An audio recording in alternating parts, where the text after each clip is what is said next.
Казакстанда жасалма интеллекттин жардамы менен жазылган китептин бет ачары болду. Жет суу аймагында туулган улуу атамекендик согуштун ардагери Исхак Абилпейис уулу тууралуу Баатыр Мен аттуу эскерүү жинагы жарык көрдү. Китепте ардагердин эрдиги жана тагдыры баяндалат. Жасалма интеллект тарыхый маалыматтарды иштеп чыгууга, көркөм образдарды жана визуалдык элементтерди түзүүгө жардам берди. Уюштуруучулар долбоор окууга болгон кызыгууну арттырууга багытталганын айтышат.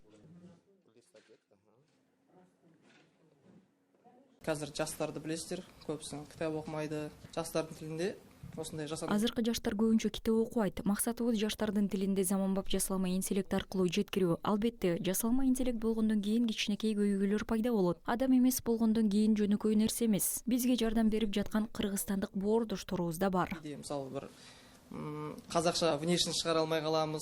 Сол кезде сол жағынан кішкене бүйтіп былай запрос таса деп сөйтіп көмектесіп тұрады.